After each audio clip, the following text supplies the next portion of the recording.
welcome you all to join us today. This is our great webinar series that we partner with the James L. West Center in Fort Worth. And Hollie Glover's here today from the James L. West Center to present for us as they do on a regular basis. And so, Hollie, would you advance it to the next slide, and I'll talk a little bit about the CEUs, and then I'll turn it over to you if that's all right. Okay, for those of you that are joining us for CEUs, the CEUs are for licensed nurses, social workers, licensed professional counselors, and certified attendants. Is that right? I can't see. A certificate of attendance. A certificate of attendance. Okay, thank you. Our pictures are hiding the line for me, sorry. You must complete the live webinar in order to be eligible for the CEUs. And then in a follow-up email, I will send you a link to a SurveyMonkey evaluation that you have to complete. And in the survey, it'll ask you what you're looking for CEUs for, and that's what will trigger you getting your CEUs. But you have to complete that survey in order to get your CEUs. The SurveyMonkey will stay open till the 18th of the month. So for 1 week, it will be up and live. And then it will come down. And then once it comes down, the certificates will be sent out within a 3-week period of time after the 18th. So if you look for those then.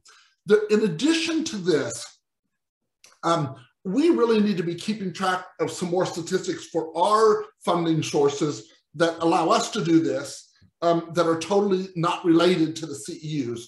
And so when you shut down today your webinar in Zoom, a survey will pop up that I asked you to complete, and that is information that we need, and we need to collect for our funding sources as we reapply for funding. So I ask you if you will complete that. I would certainly appreciate it. So we can go on to the next slide, and I'm going to turn it over to Hollie Glover to talk about ambiguous and anticipatory grief. Thank you, Marty. And I appreciate you mentioning that. I know sometimes, we get to thinking, oh, filling out these little surveys and everything. But as a licensed professional counselor, I am always excited to get a free CEU, not having to pay for a CEU. But we got to think about that money comes from somewhere. It's got to be funded somewhere. And if we can just fill out a SurveyMonkey to help get the funding for us to be able to provide free CEUs, we really appreciate you taking the time to do that, to be able to provide CEUs for these programs. So we appreciate that. We will be able to, I am going to do my best to leave time at the end for us to have some questions and answers. So you can put things in the chat. Marty will be watching that for me, and then I'll go back over it as well. So today we're going to talk about a subject I get asked about an awful lot. So I am a Hollie Glover, and I'm a licensed professional counselor. I'm also a certified grief counselor. And this is my second career. I actually taught school first. I taught school for 20 years, went back and got my master's degree in counseling. And I work specifically with families whose loved one has dementia, some type of a dementia. And so these two terms you may not have ever heard before, but ambiguous and anticipatory grief. And there's a lot of different types of grief. So we're going to talk about what these are: grieving the loss of the living, and then grieving an unknown future.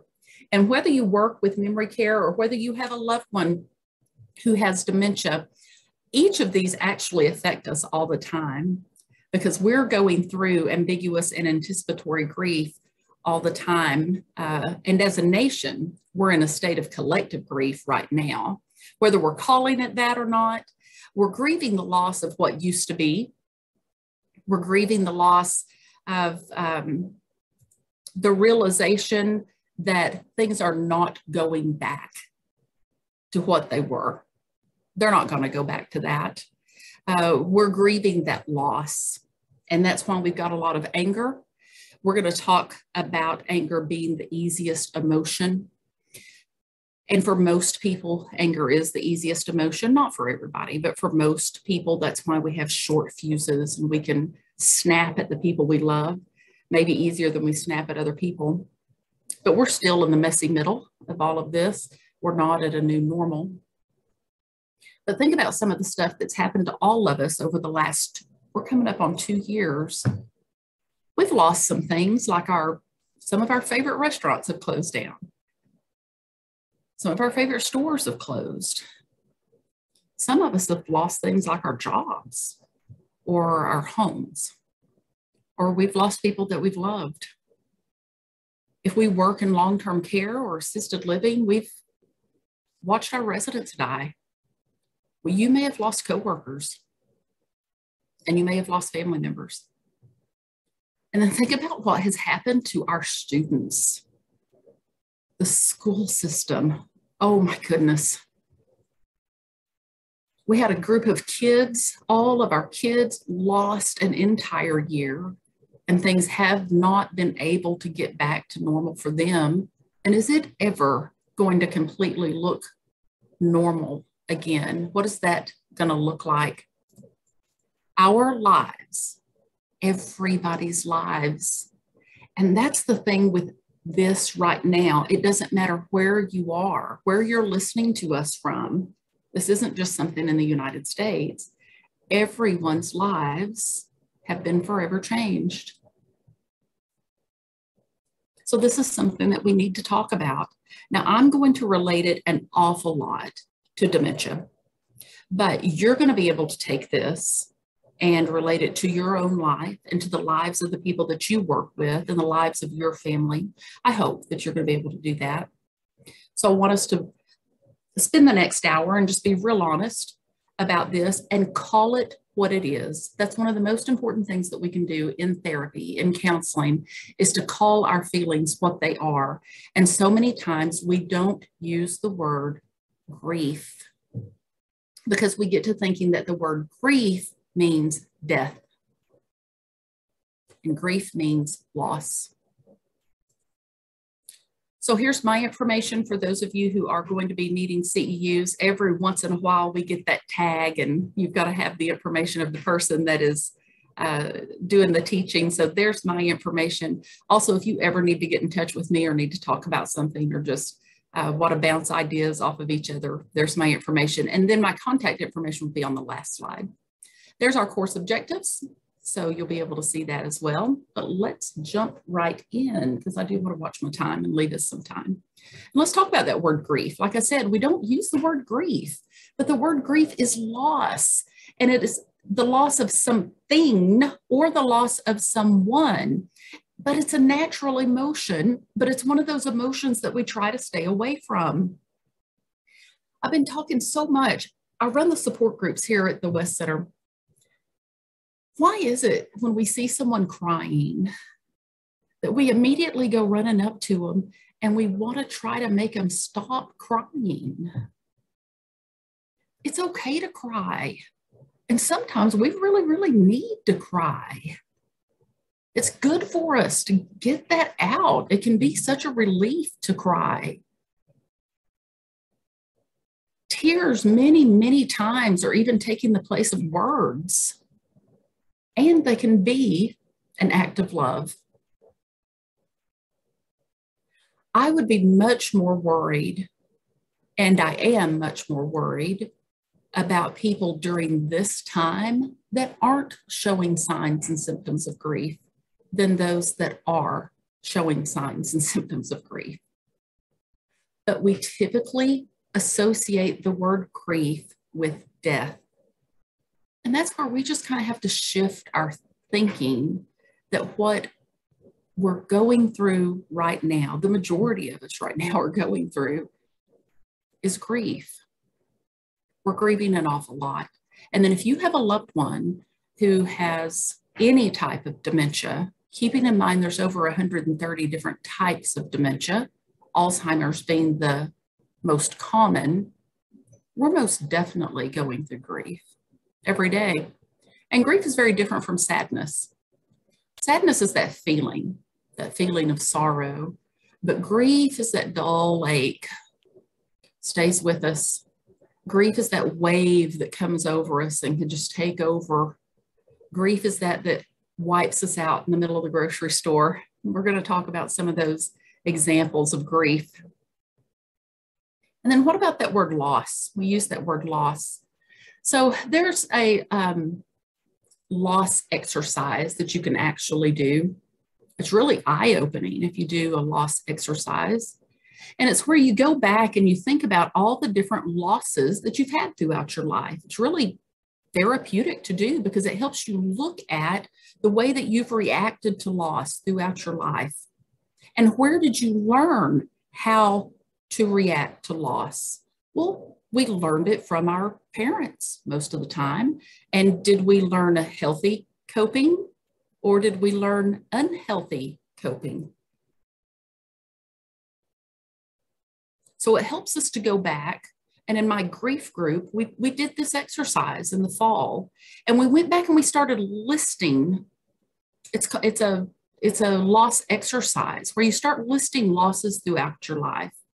And it can be things like divorce, pets, most definitely, a bankruptcy, a repossession of a car, anything that changes our normal. Going through a pandemic, that's a loss. Losing possession of something, a deprivation, a separation, all of those are losses. So listing out our losses and starting to look for a pattern. And what we're looking for is what's called a grief pattern. So that we can then, when we have it down on paper, starting to look at our grief patterns. Are they healthy grief patterns or are they not a healthy grief pattern? Do we turn to alcohol and food or do we turn to exercise and journaling? Do we turn to getting into counseling? Do we get in the church? Do we turn to destructive things? And then where did we learn those from? And then let's look at that word bereavement. And bereavement is actually the action or the condition of the loss. And it's that period of mourning. And it's a time of intense grief. But I do want you to hear this. There is no time limit on grief. I had someone walk in my office right before Christmas, about 2 weeks before Christmas. It was one of our team members here. And she closed the door and she just broke down crying. And I work in a long-term care facility, so we are a nursing home. And she said, my mother died 20 years ago, and I am just overwhelmed with the loss of her all of a sudden. Hollie, why is that happening? She's been gone 20 years. And I said, well, when did she die? And she said, well, she died in December. It was the anniversary of her death. It was another holiday coming up without her mother, even though it had been 20 years. And she said, why am I doing this? And I said, because your mother died 20 years ago in December and you loved your mother. That's why you're doing this. She just needed to hear that this is normal. This is okay. Of course it is. It doesn't go away. So it is not right for anyone to ever say to someone, well, that was 6 months ago. You should be over that by now. There is not a timeline. Now, we are going to talk about something called complicated grief later in the program, where we do look at a 6-month period, but it is for some very specific things. So, but again, we're going to get to that. So let's jump right into ambiguous grief. And let's look at this right here. There is nothing more difficult than grieving the loss of a loved one who's still alive. Okay, now hear that again. Grieving the loss of a loved one who is still alive.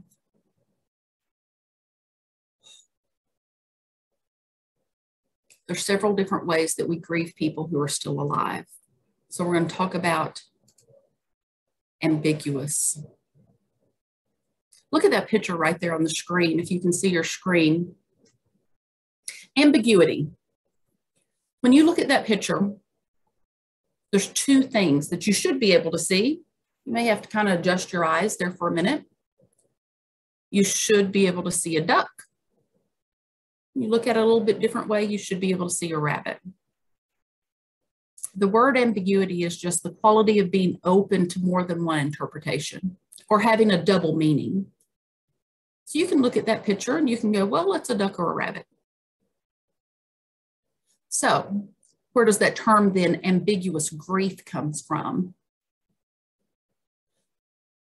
The word and those words ambiguous grief is actually a loss that does not have closure. We don't know how to move forward because we have all these unanswered questions. And it actually started during the Vietnam era time. Those of you who can remember that time. During the Vietnam War, we had a lot of soldiers who were listed as MIA, missing in action. And so we had family members who didn't know if their loved ones were dead or alive. So they were grieving the loss of their loved one as if they were dead, but many of them were still alive. And they came up with the term ambiguous grief. This is where this started. Now, there are lots of different types of ambiguous grief because there's lots of ways that we mourn somebody who's still alive.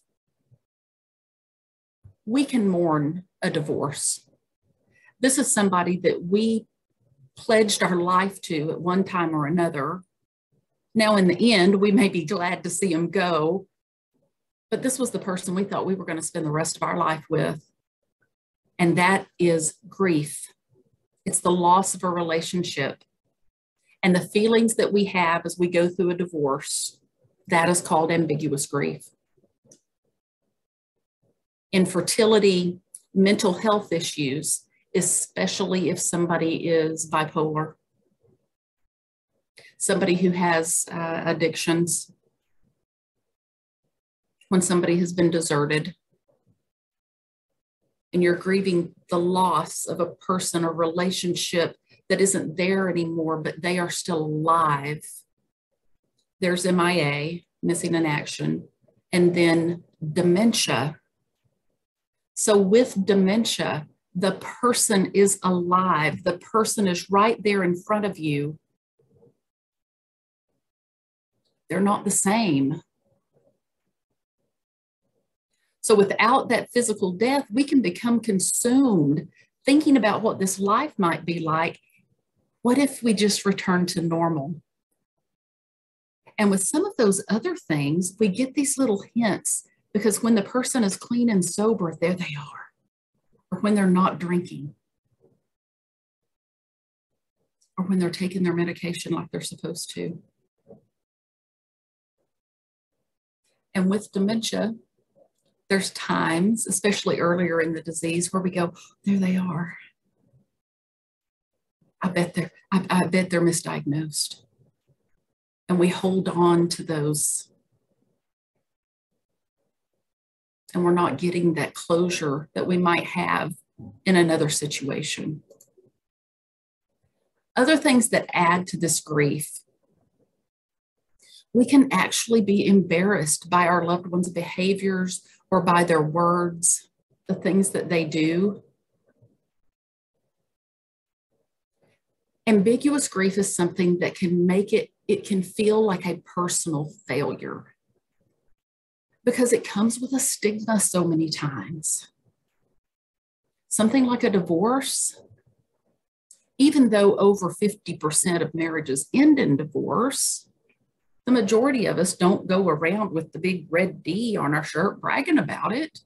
It's got a stigma to it. Addiction has a stigma to it. So what's going on inside our brain as we start searching for these logical answers to something that's illogical? Now, I want you to see that's right there in the middle. There's a reason that's underlined. This is a normal reaction to an abnormal situation. We've done some other programs on isolation and on the pandemic and all the different feelings we've been having the last 2 years. And I've been talking about for the last 2 years, if you are having feelings that are not normal to you over the last 2 years, that's normal. It is normal to have feelings that aren't normal to you during a time that's not normal to you. It's abnormal to have feelings that are normal during a time that isn't normal. This isn't a normal time. You should be having feelings that you don't normally have. But it makes us uncomfortable, and then we don't share the news with other people. And I'll put some examples on there. If we're a parent and we have a child who is an addict, many times we don't talk about it. If our spouse is having an affair, we don't talk about it. If our loved one has dementia, many times we don't talk about it. And then what happens? We don't get the support we need. Now, because I work in memory care, I've got all the statistics in memory care.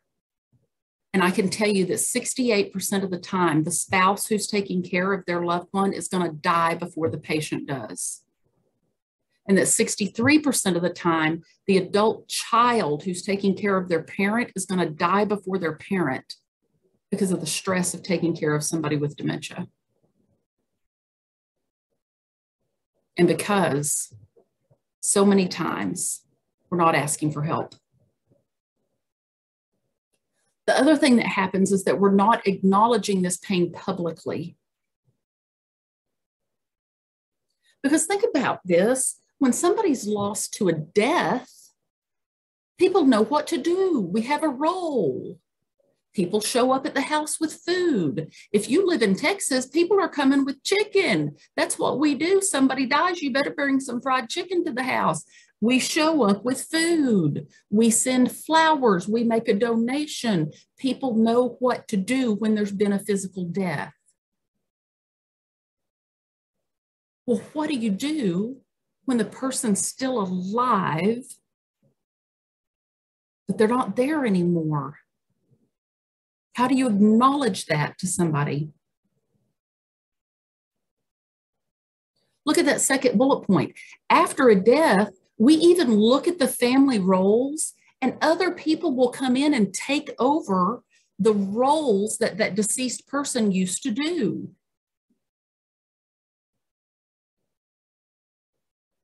But now we, many times the caregiver, end up having to take over the role of the person, but that person's still alive. And we're going to look at the next slide. We're going to look at some of those roles, because people play a lot of roles in our lives. And the majority of the time, if we're the one going through this, we don't know the name to put on it. So we have no idea how to talk about it. So we're not getting any support. And then, of course, this is private. This is a family matter. We don't want to talk about it. And by not talking about it, we're preventing people from helping us, supporting us, encouraging us. And we're not going to be able to start to heal. Now, this list of roles is actually taken from my support group. In my support groups, we started listing and there's lots more. These are just some of the ones that I chose. We just started listing all the different roles that our loved ones, and sometimes it's spouses, sometimes it's parents, sometimes it's friends, sometimes it's partner, whoever it is that has dementia, whoever it is that we're a care partner with, what are some of the roles they played in your life?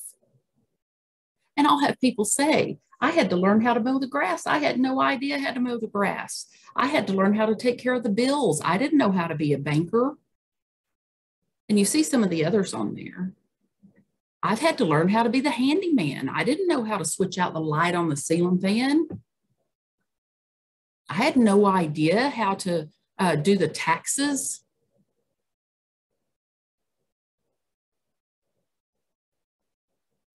And over and over and over, rolling over in the bed and just putting my arm out there and there's nobody there, the companion. And that last one I added last year because somebody said, he's my stabilizer in so many different ways and he's still alive, but he's not there. And I miss him every day, but I see him every day. That's grief. And it's got a name, ambiguous grief. So what in the world do we do about this? We have to give ourselves permission to grieve this, because it is grief. We have to grieve the loss of the relationship, of that part of the relationship, and the loss of that part of the person, because they're still there. So we're moving forward through these feelings. And I really encourage everybody to get a feelings chart. Here's an example of one right here. This is a really good one, actually. You can Google feelings chart and you can find some really, this is a great one right here. So this is what a feelings chart looks like. It starts with those 6 kind of basic feelings, and then it goes out from there, so that when you journal, when you talk, you don't just list the word sad. You go out and you really find that word that you're looking for. Because in therapy, we want to name things to tame things. That's what we say. If you can name it, you can tame it. If you can identify it, you can start to heal it. Your emotional relationship with the person doesn't end. And then I've underlined there, our relationship has changed. It is real and permanent change. They're not going to snap out of it or come back like they were. It's acceptance. And if you are old school and know anything about Kubler-Ross, if you remember those stages we learned way back there about Kubler-Ross, get into that acceptance.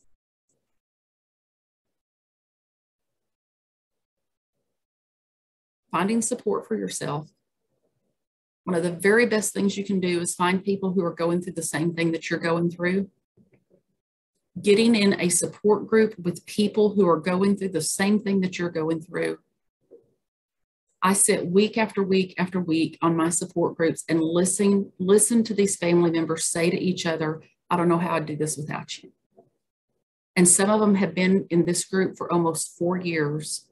And some of them, their loved ones have already passed away, and they keep coming back week after week so that they can pass on their knowledge to that next group of folks.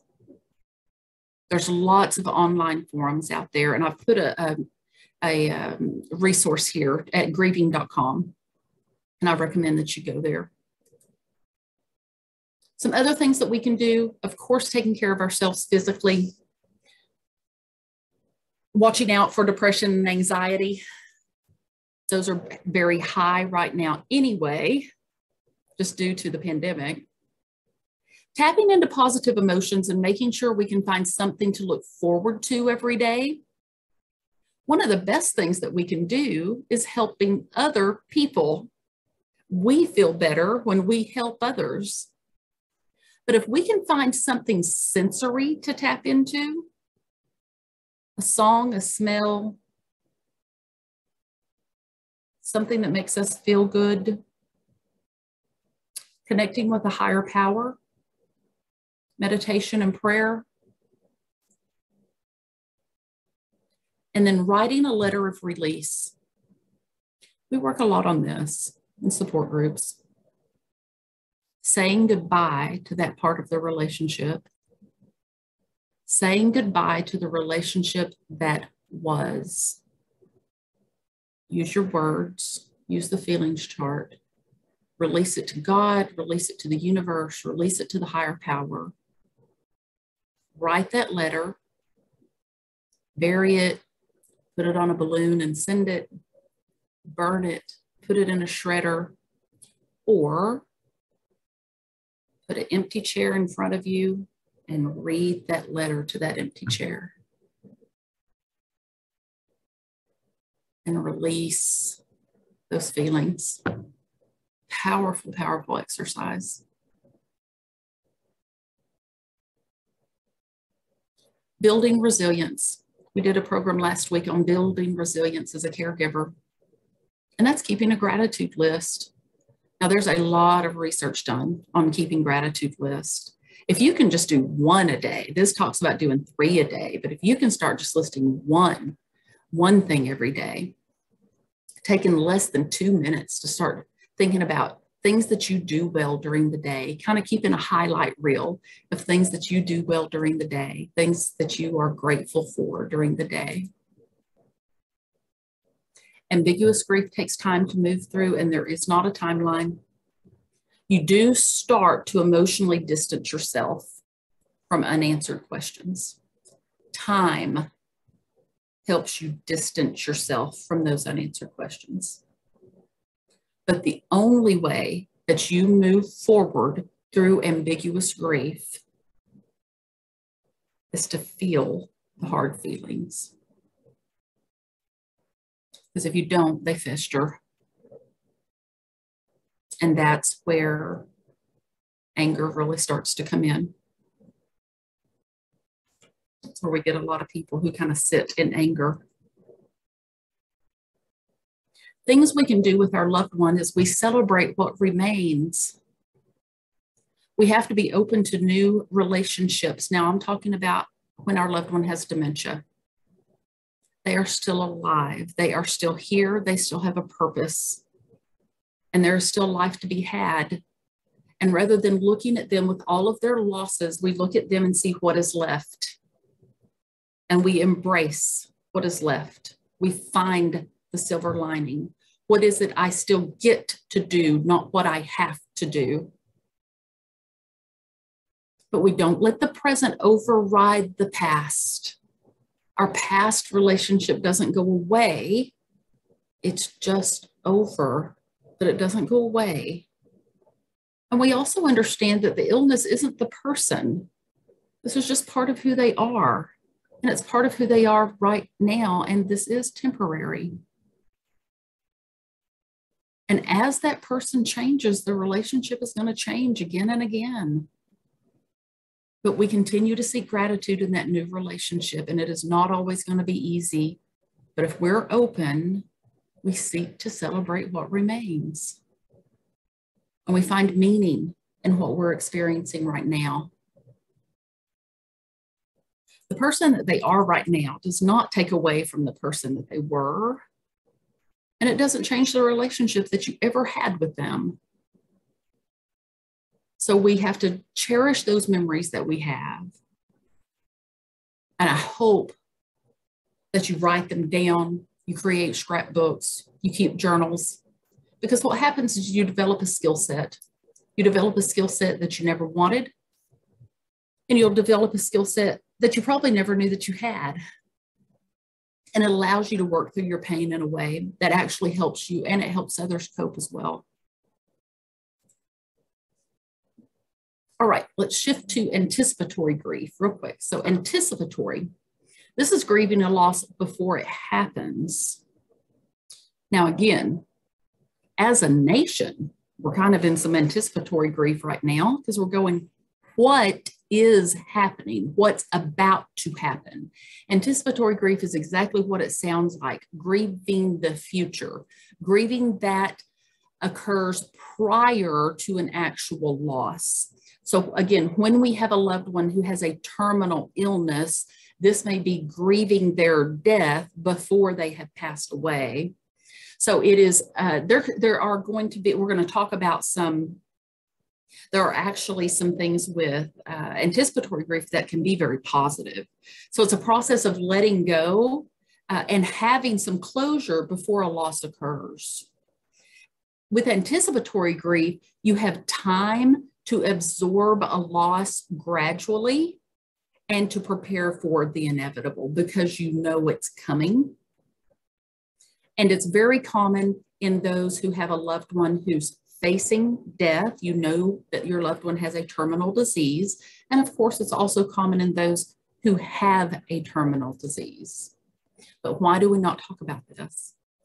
Because the most common type of grief is conventional grief. And conventional grief is the name used for grief that we have after a death. Conventional grief is that grief we have after a death. Most people are hesitant to talk about grief before a death. Even if the person is really, really sick, They don't want to talk about grief before a death because people will even say, well, at least they're still alive. I've heard people say that to family members, but at least you still have them. And again, families don't receive the support they need. All right. So here's where we're kind of going to land on that anger I'd mentioned earlier. So how does this anticipatory grief differ from conventional grief? In anticipatory grief, anger is the easiest emotion. It involves a lot more anger. Anticipatory grief is when we know something's coming, but we don't necessarily know when or what. So when we first shut down March of 2020, my first support group online, the very first person who came on the support group, I just opened it, first Zoom meeting, had lots of people coming on. First person who came on was very mad. She was mad at me. She was mad at our facility. She was mad at the government. She was mad at the president. She was mad at everybody, everything, her own family. She was just mad at everybody. A lot of us were. If you can think back to March of 2020, and especially if you had a loved one in long-term care or assisted living, and you got that call that said, you can't come see him. If you remember that call, she was mad. And she was yelling, she was screaming, and I had to just let her do it. Anticipatory grief, a loss of emotional control.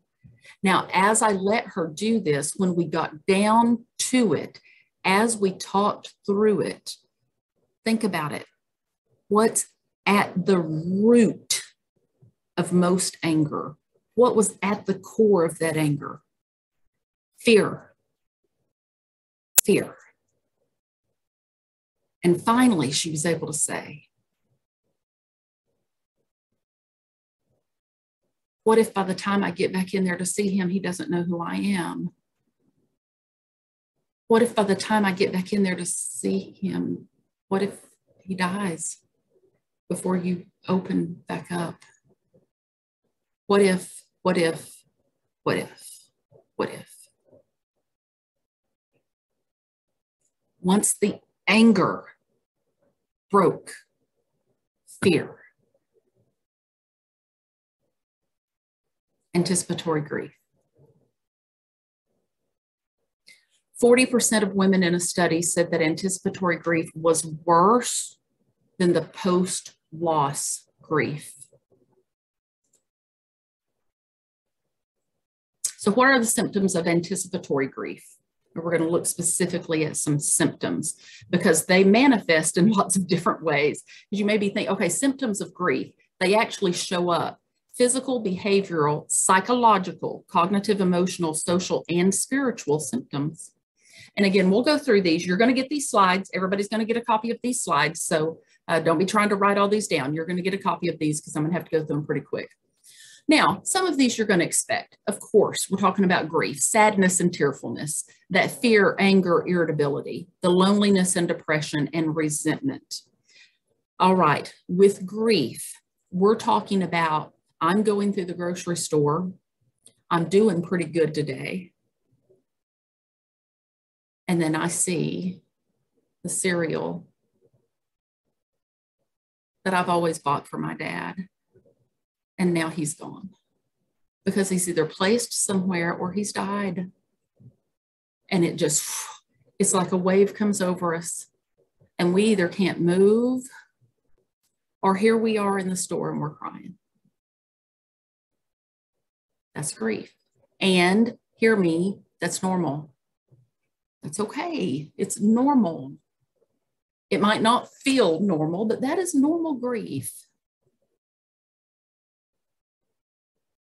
Breaking down over commercials, finding yourself, especially over the holidays. We just went through the holiday season. My support groups, we've been talking about what kind of took you by surprise over the holidays that knocked you out. And the grocery store and commercials were the two things that have come up over and over that knocked people out over the holidays. Anxiety, guilt, survivor guilt, guilt that you'll be able to continue with your life and they won't,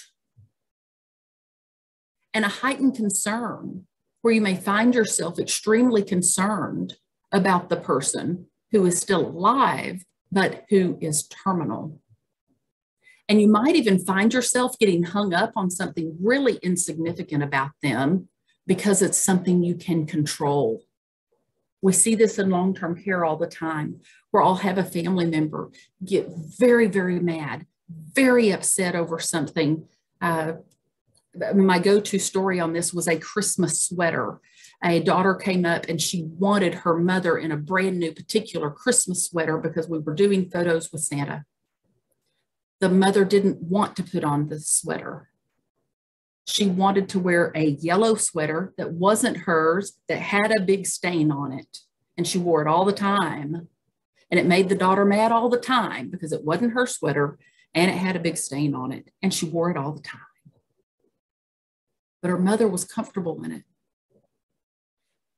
And she wanted us to get her changed into that Christmas sweater for those pictures.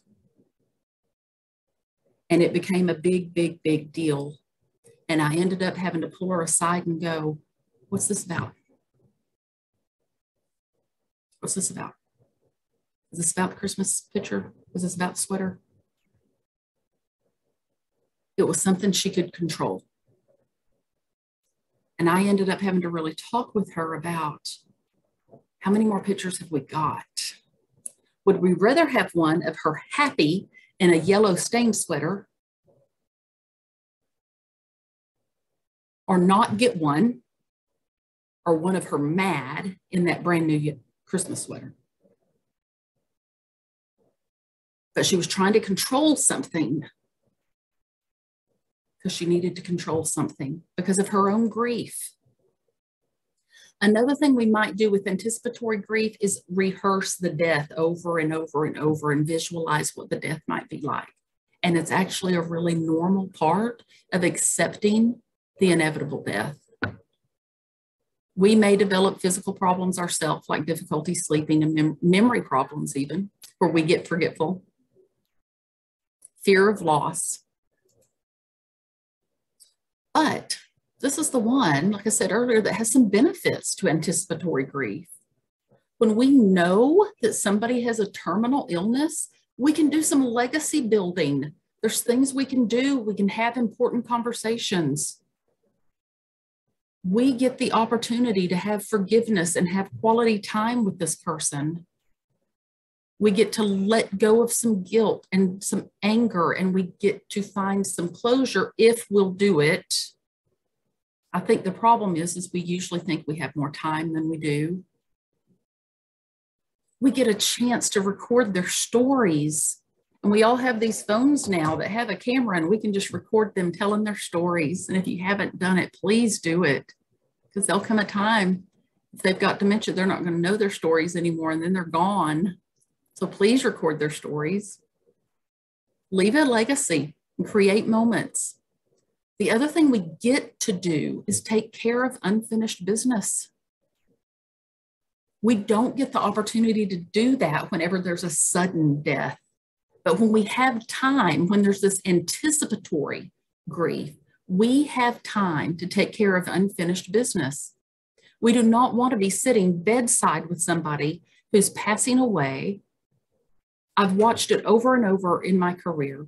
I have sat with close to 300 people, if not more than, as they've died.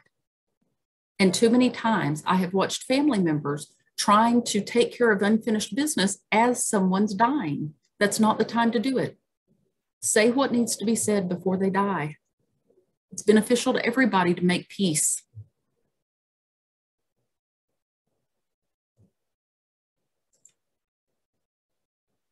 Now, the patient has anticipatory grief also.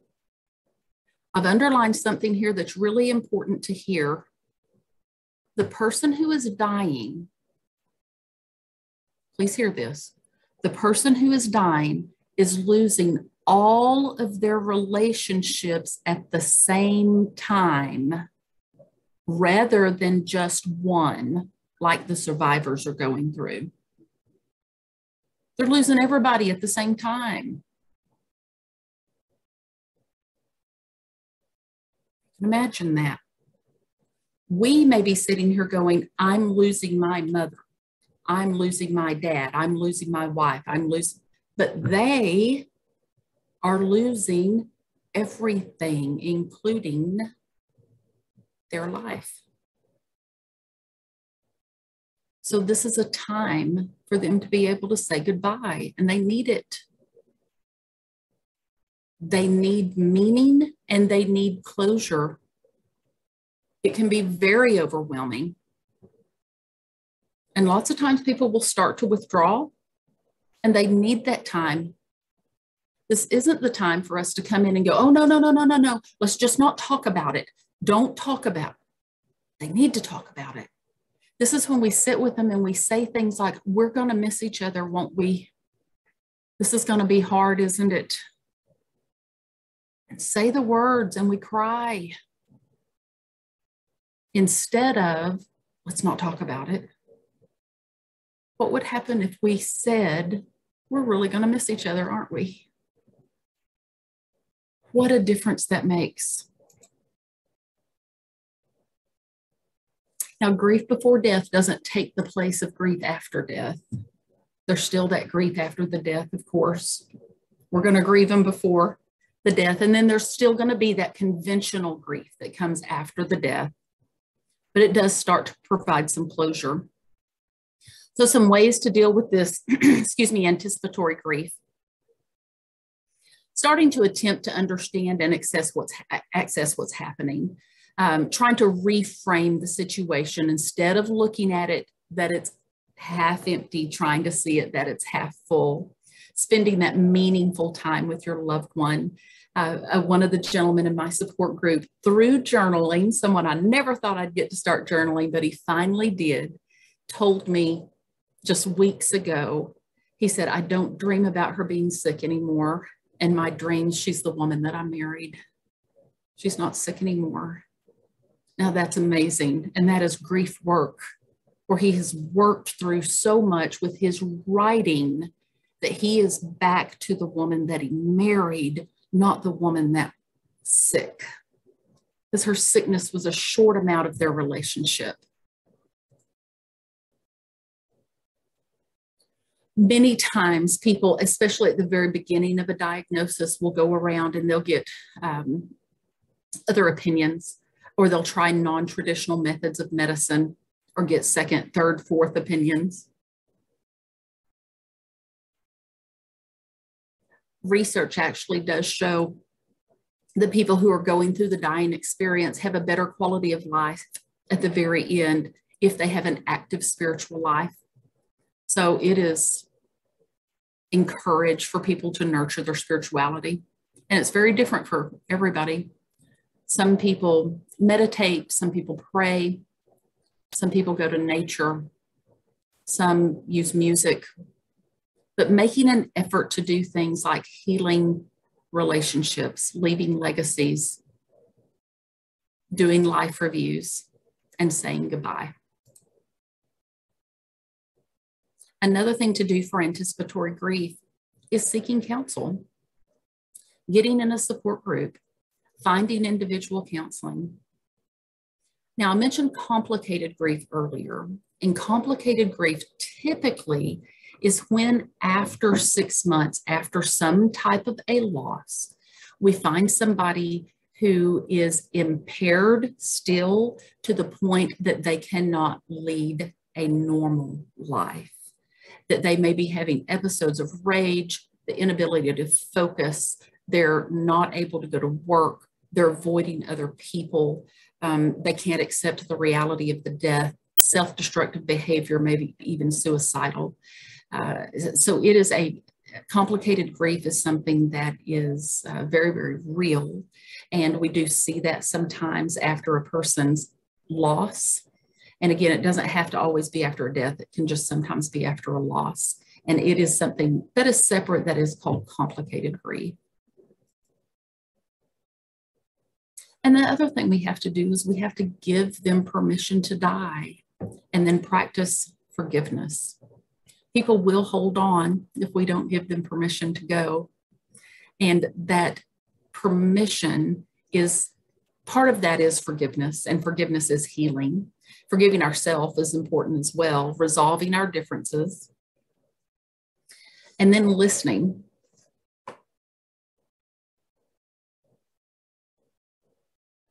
I've watched it over and over and over. People hanging on at the end of life until they're given permission to go. You can let them know that you're going to miss them and that you love them, that you are going to be okay, and that you're going to take care of other people. The reality of dementia, especially at the end of life, or as it progresses, is they are both here and gone at the same time. They are with us and they're leaving, and we have to take care of them and we have to take care of ourselves. And we get to wishing that it was over, but we also wish that they were still here. And we're very, very torn about those feelings. And we can get really sad about the lost hopes and dreams, and we can get really happy whenever we start to kind of live again and get torn and feel a lot of what we feel like is guilt. But many times in therapy and counseling, we find out that remorse is lots of times a better word than guilt. So in summary, talking about ambiguous and anticipatory grief is very, very difficult, and it can be exhausting. And you may be exhausted after just an hour of it. I mean, it can make you feel like you've just been beat up, but it's things that we have to talk about. And you don't ever want to underestimate how you will be affected whenever you talk about it. But you've got to give yourself permission to grieve, and give yourself permission to grieve at your own pace. Don't ever allow anyone to tell you a timeline. You will never, ever forget the sacred time that you spend with someone as they are going on their journey and transitioning to their next life. And it truly is, if you work in healthcare, I hope you realize what a blessing it is for you to get to go on this journey with families and with residents, if you choose to look at it that way. So I encourage you to embrace grief and to not run from it, and to help others through it, and it will help you as well. And then I had to find a couple of little funnies to put on here at the end, because this is such a heavy topic. So I found this about healthcare right now. If you're working in healthcare, I said it's just like working in retail, but every single customer is hungry, in pain, sleep deprived, has expectations on par with service at a 7-star restaurant, and everything is beeping at the same time. That's healthcare. And then my next favorite one I found was this sweet nurse. She says, "Who said nursing is stressful? I'm 39 and I feel great." And look at her, doesn't she look good for 39? And then I had to add this on the end: become better, not bitter. There's my information here at the West Center. As always, exceptional, just exceptional. We have a few questions and some comments. I want to acknowledge first, we had some comments here that for some reason my scroll just jumped. Antoinette is saying that she's caring for a spouse that's terminally ill, and I know you talked about, you know, support groups and that kind of thing. If you need them, they're out there, and I sure would, you know, would be happy to help you or get someone with someone at the James R. West Center to help you find one of those if you're interested. Ellen talks about the need and the need to want to explain to observers to avoid critical assumptions. Yeah, and I absolutely can understand that. You're trying to, you feel like you have to explain everything because you feel like they're going to make critical assumptions of whatever they see or might see, and unfortunately people do that, and I think the best thing to say is don't do that to other people. Don't assume. You know, this is such a hard role as a caregiver, and don't be make it harder than it needs to be. Feeling grief and loss of health after a stroke, absolutely. Pierre, we got you, buddy. I'm glad. I hope this helps a lot of people. This is, again, Hollie, you do an incredible job. It was really, really great. Grief over decline and impairment, impending death of a beloved pet. Fear around how to give the pet the best, most loving death possible. Well, don't even get me. Here's you can't see my picture of my sweet Georgia Brown. Oh, that'll get me choked up right now. I just put my 15-year-old down about 2 weeks ago, and has been one of the hardest things. Yeah. And I am a grief counselor, and I'm here to tell you that is a real loss, is losing our pets. Yeah. And, oh my gosh, that is hard. And don't underestimate, just because you might not be a pet person, how much and how important that pet is to people. I mean, it is so important, and it's really easy from the outside if you don't have that kind of relationship with your pet, for lack of a better term. It's easy to judge somebody, and it's so important. Oh my, it is. Somebody asked about the statistics on adult, child, and spouse dying before the loved one. The most recent ones that I got, I believe I got on careshare.org. I've got that on another presentation, but I'm pretty sure it was on careshare.org. And it was 68% on spouses and 63% on adult children. Crazy. Young parents whose children are taken away and then adopted go through the same kind of complicated grief. I can sure see that. How do you console? Denisa has a question. How do you console someone in going through the anticipatory grief of mother with dementia, who they are not allowed to see due to the controlling and mentally ill sibling? My husband and his sister are unable to enjoy the time they have left with their mother. Wow. Unable to see because of a sibling that's preventing them from being able to see. Yeah, the sibling is dealing with some mental illness, and so part of the dynamics there are she's keeping the other siblings from seeing their mother who has dementia. Oh, wow.